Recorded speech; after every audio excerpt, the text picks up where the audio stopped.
Hey guys, what is up, and I welcome you all to a new League of Legends video. So Ekko has been out on the live service for a few days now, and I really am curious as to how successfully people are playing Ekko. Are they really utilizing his kit to his full potential? How are they building him, and all of that good stuff? But as you guys know, I have been playing him more than just a few days, all thanks to the PBE server, and I was thinking what better video than to make my thoughts on the 3 builds that I believe are all successful in their own ways that you guys can be using on Ekko right now. Don't forget, these builds are not necessarily final. They can definitely change as time goes on and as my experience and overall the public's experience with Ekko increases. But without much further ado, let's go into the first build. This one is going to be the build that you'll be seeing me use most often on Ekko, and I truly think is going to be the standard build on Ekko. This one is titled the Assassin build for the obvious reason that it truly is the Assassin build, building raw AP damage on Ekko, really utilizing his full damage output in a single rotation. So for all the builds, you're going to be starting off either with a Doran's ring and a few potions or with a bottle and a few potions. The way to determine this is if you think your opponent is going to be much more aggressive than you in the laning phase and you're kind of scared of them, go for the bottle. However, on the flip side, if you think you can make the aggressive moves in the laning phase, go for the Doran's ring. The core items I have listed in this build is going to be most definitely the Luden's Ekko. Then you want to get the Sork boots. I love the Morale and Omicons, and that's just a personal opinion because I like the mana regeneration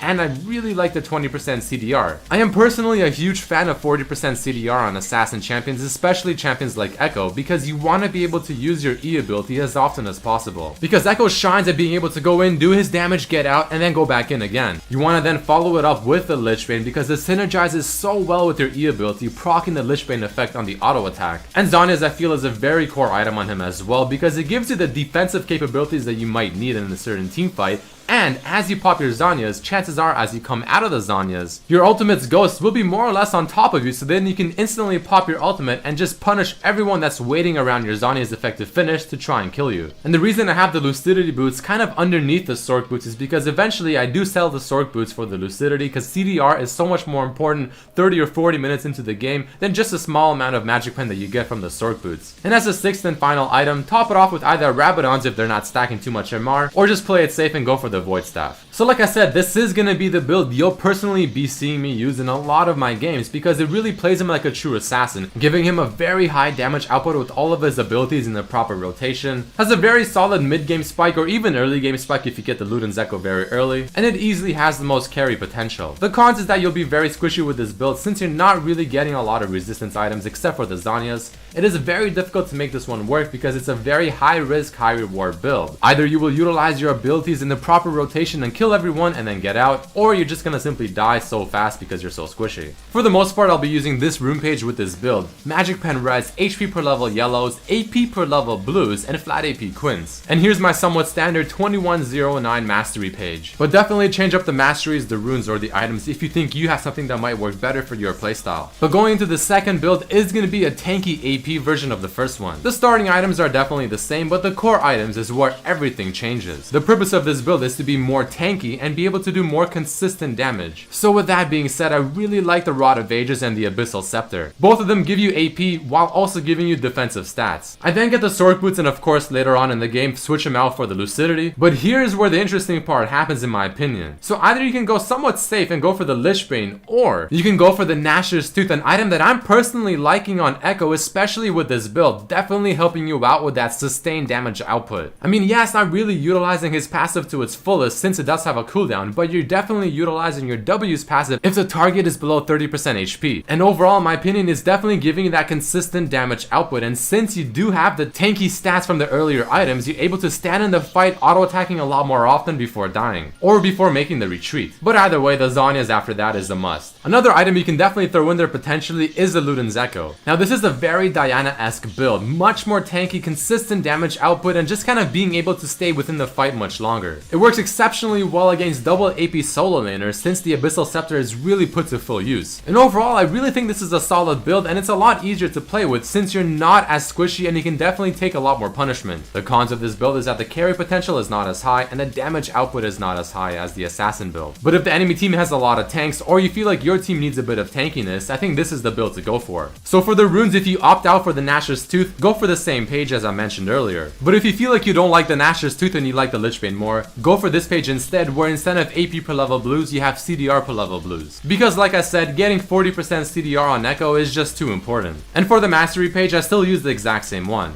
And the final third build I will be talking about in this video is gonna be the hybrid build. This build was inspired to me by the hybrid mid-Corki build. And the purpose of this one is to be able to dish out different types of damage, AD and AP, so that the opponent is very confused as to how to build against you in terms of defense. So you can see the core items, you have the Luden's Ekko for the raw AP damage. Then you want to get the Triforce for the mixed damage while also having the Sheen effect work surprisingly well. And overall just giving you a bunch of dueling stats. Following that, you can get either the Sork Boots or the Lucidity Boots, and then you want to top it off with a beautiful Gunblade. I think Gunblade is a very underrated item, and it's really good on Ekko because he can use it so often since he spams abilities so often. And it just so happens to work very well with a hybrid build like this one. And the last item, like with every other build, is the Hourglass. So as I mentioned earlier, you have a lot of mixed damage coming out with this build, so the enemy team is very confused as to how to build against you. Gunblade works exceptionally well on Ekko, and I'm really happy to finally be able to use this item inside a build. Overall, this build is kind of like the jack of all trades. I mean, you have a bit of tankiness, you have some AP damage in there, you have some AD damage, you have dueling power, you have burst. It's not amazing at one thing, but it's good at many things. The major difference for the runes is that I have hybrid penetration reds. The yellows and quints are the same as usual, and for the blues you either get AP per level or CDR per level. And the masteries are the same. So that is it, guys. Those are the 3 builds I have in mind for Ekko at the moment. Definitely try them all out. Tell me which one you like the most and which one you have the most success with and the most fun with. If you guys enjoyed it, please hit the like button, share it with your friends, check out my other videos as well, and hope to see you for the next one. Peace.